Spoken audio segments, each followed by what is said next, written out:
Assalamualaikum warahmatullahi wabarakatuh. Selamat sore rekan-rekan media. Pada hari ini kami dari Dinas Pendidikan Provinsi DKI Jakarta akan menyampaikan terkait PPDB yang segera akan kita laksanakan.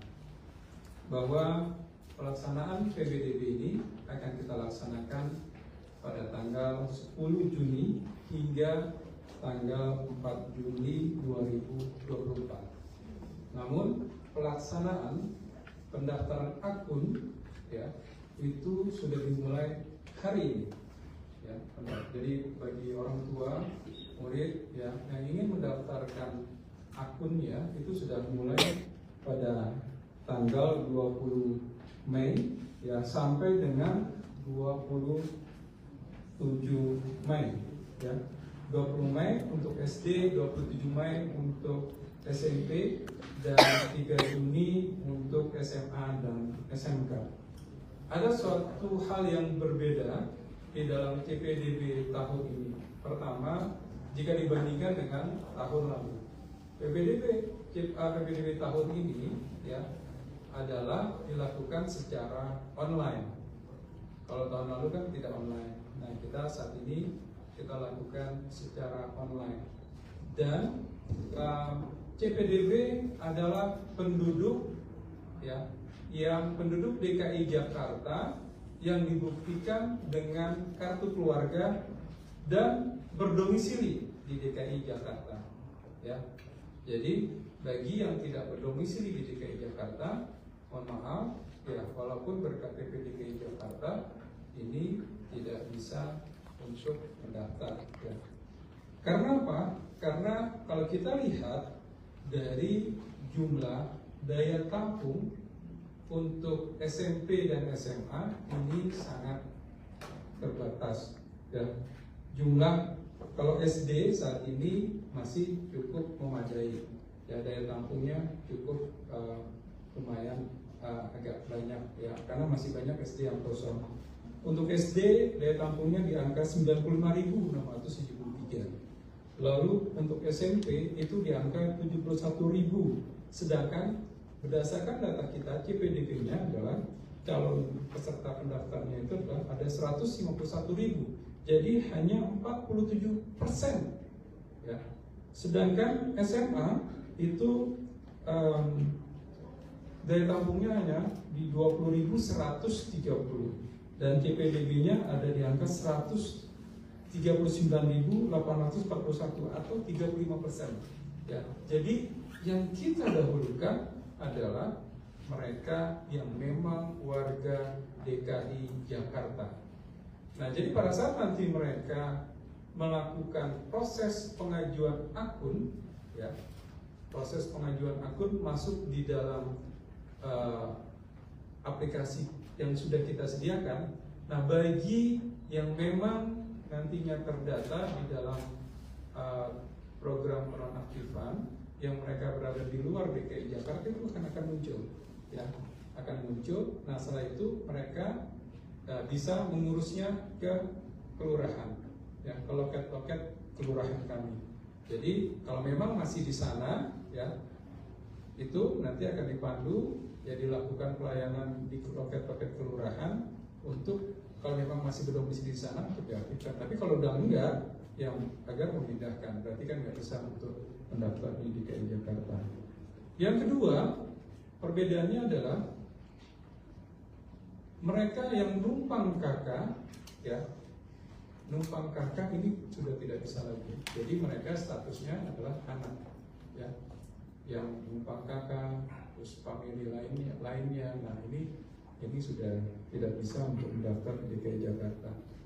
Kecuali nanti misalkan memang orang tuanya dua-duanya meninggal, terus diurus sama kakeknya atau neneknya, itu nanti ada surat tersendiri yang mereka bawa. Nah, itu bisa untuk kami terima.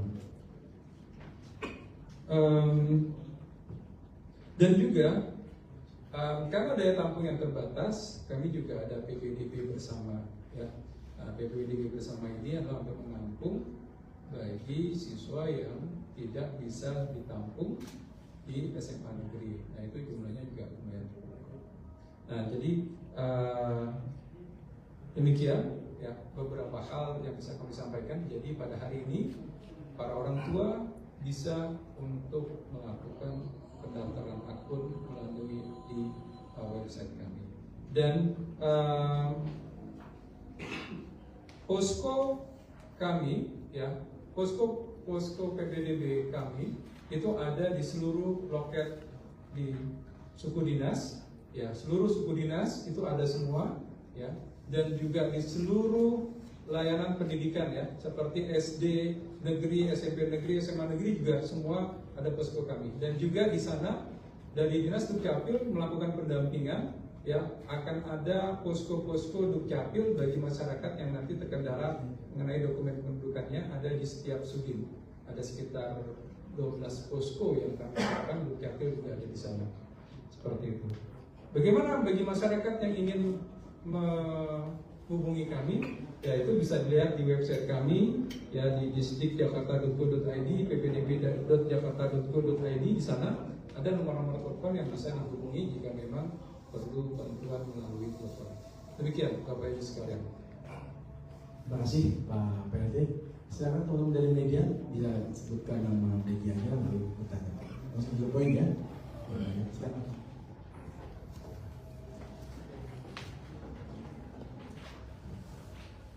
Selamat siang, saya Fahri dari suara.com.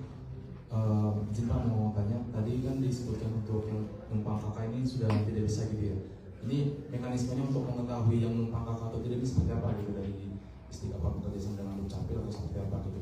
Terus yang kedua, tadi soal PPDB bersama ini ada berapa kursi gitu, dan boleh dijelaskan soal PPDB bersama ini nantinya banyak apa perbedaannya dengan daftar secara mandiri ke sekolah swasta gitu. Iya. Jadi setiap mereka kan akan mengupload ya, kartu keluarganya. Nah, di dalam kartu keluarganya nanti dilakukan verifikasi oleh para petugas kami. Nah, di situ bisa terlihat status hubungan keluarganya. Nah, jadi disitulah nanti jika memang mereka nanti ada tidak misalkan memang numpang kakak, itu otomatis jika tidak ada keterangan lainnya, misalkan mereka tidak menambahkan surat keterangan, nah itu nggak bisa seperti itu ya. Misalkan oh ya memang misalkan anaknya ini orang tuanya udah nggak ada, lalu mereka menyatakan ada surat keterangan lainnya, tapi kalau enggak ya nggak bisa seperti itu. Nah, jumlah PPDB bersama ini totalnya 8.426 ya. Jadi untuk sekolah-sekolah swasta, jadi mereka bisa langsung mendaftar ke sekolah tersebut. Tapi ini hanya ditujukan untuk bagi mereka yang tidak mampu, yang terdaftar di dalam BPJS. Gratis. Kalau yang tadi ketahuan ternyata numpang kakak dan diverifikasi ternyata ada perpindahan kakak gitu, itu nanti masih bisa diterima nggak kemungkinan di sekolah lain, atau harus mengurus apa gitu? Harus mengembalikan ke kakak semula atau gimana? Jika misalkan terketahuan numpang kakak, ya kan berarti nggak bisa masuk dong, karena numpang alamat kan, gitu loh. Bisa diurus lagi nggak gitu? Enggak, ya diurus, ya kan sudah ada peraturannya. Kartu keluarganya itu 10 Juni 2023, gitu ya. Jadi mereka yang berKTP, maksudnya yang beridentitas DKI Jakarta, berduduk di DKI Jakarta yang ditunjukkan dalam kartu keluarga sejak 10 Juni 2023. Jadi 1 tahun sebelumnya. Pak, ditanya Pak. Jadi Pak, Haji dari Tuan Pak, saya mau Pak, untuk batasan usia Pak, PPDB ini ada nggak Pak batasan usia prosedur ini? Terima kasih Pak. Ada. Nanti ada di Juknis ya, batasan usia untuk SD berapa, SMP berapa, SMA berapa. Mungkin Pak Kabit tadi bisa jelaskan batasan usia. SD 6 sampai 5 sampai minimal SD minimal 6 tahun, SMP maksimal 15 tahun, SMA 21 tahun.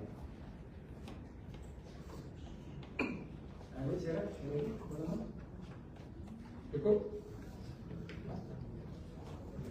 Mungkin dari Ya, mungkin sambil menunggu teman bertanya, ya ada perwakilan dari kementerian, beliau yang mengawal semua pemerintah daerah, kemudian Pak Sel ini menangani Jakarta dari sisi bagaimana regulasi dilakukan oleh pemerintah daerah. Silakan Pak Sel. Bismillahirrahmanirrahim. Assalamualaikum warahmatullahi wabarakatuh. Kami dari BPP Provinsi DKI Jakarta yang merupakan UPT Kemdikbud di daerah. Jadi kami melihat secara langsung pelaksanaan PPDB di DKI Jakarta dari tahun ke tahunnya sudah sesuai dengan Permendikbudristek nomor 1 tahun 2021 dan juga Kepsesden nomor 47 tahun 2023. Baik terkait dengan zonasi, prestasi, perpindahan orang tua dan afirmasi. Bahkan terkait dengan juknis tadi, kami melihat alhamdulillah di Provinsi DKI Jakarta ini dilakukan FGD dengan melibatkan seluruh stakeholder, termasuk kami di BPP Provinsi DKI Jakarta. Dan hal yang menjadi role model bagi provinsi-provinsi lainnya adalah terkait dengan PPDB bersama. Jadi PPDB bersama alhamdulillah dari tahun ke tahunnya selalu meningkat jumlahnya dengan melibatkan swasta. Kalau dulu di awalnya hanya jenjang SMA dan SMK, saat ini sudah ditambah menjadi ada juga SMP sebanyak 1.731. Hal ini tiada lain untuk perluasan akses pendidikan, dan ini sekali lagi menjadi role model di provinsi lain. Demikian, assalamualaikum warahmatullahi wabarakatuh. Terima kasih Pak. Silakan yang lain. Ya, silakan.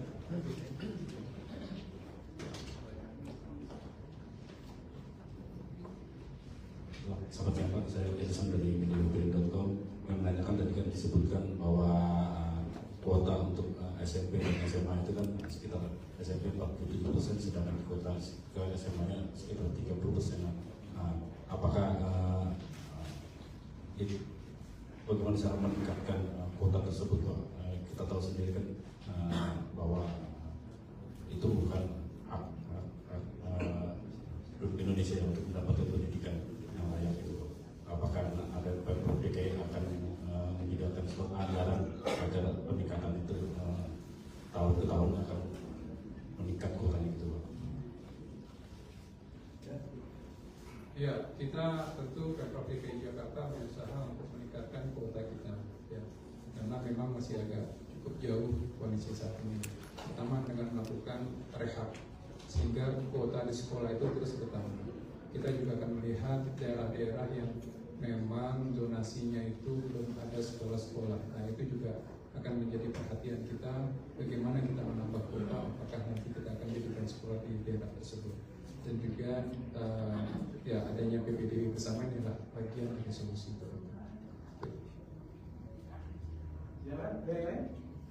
Ya.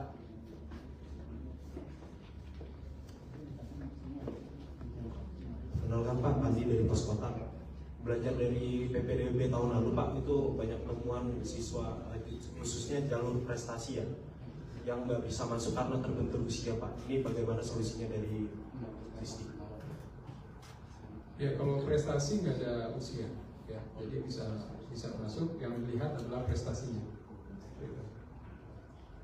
baik akademik maupun non akademik. Oke, lanjut.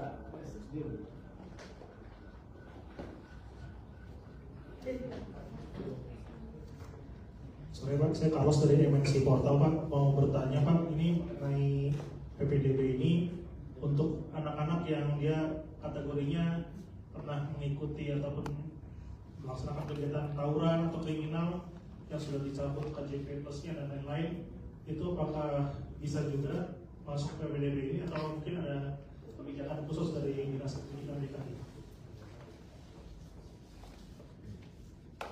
Ya, jadi untuk mereka yang seperti tadi disampaikan, itu masuknya adalah ya diafirmasi yang tentunya berdasarkan data di GTPS.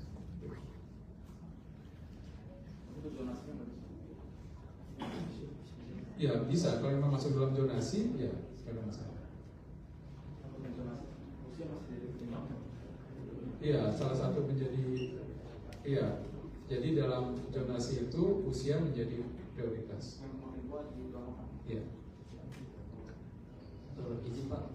Ya, tapi dari zonasinya dulu, ya lihat zonasi, baru lihat usianya. Kalau jarak sama baru usianya. Iya. Nanti ada alat seleksinya tersendiri. Oke, izin Pak Adi Pak dari Gresik. Tadi kan udah dilakukan perencanaan untuk penambahan kuota di beberapa daerah yang sekolahnya itu masih sedikit ya Pak. Apakah sudah dilakukan pemetaan di daerah mana sih Pak yang masih kurang dan khususnya itu apa aja akan ditambah? Ya, tentu kajian ini sudah ada, yang nanti akan kami informasikan lebih lanjut. Pak, yang benar Pak dari orang kalau daftar ini kan berbicara daftar kan pasti berhubungan dengan errornya Pak, karena kan banyak sulit masuk atau apa. Nah, tahun lalu ada nggak Pak kendala-kendala yang paling banyak itu apa Pak di pendaftaran online ini Pak? Ya, dari pengalaman kemarin ya, alhamdulillah semuanya lancar dan mudah-mudahan tahun ini juga lancar ya, tidak ada terkendala seperti itu. Tentu pengalaman kemarin menjadi pembelajaran buat kita yang sebelum itu terjadi pada tahun berapa itu ya, 2 atau 3 tahun yang lalu masalah yang terjadi agak susah untuk masuk. Mudah-mudahan tahun ini lancar. Baik, terima kasih Pak Bentuk. Nanti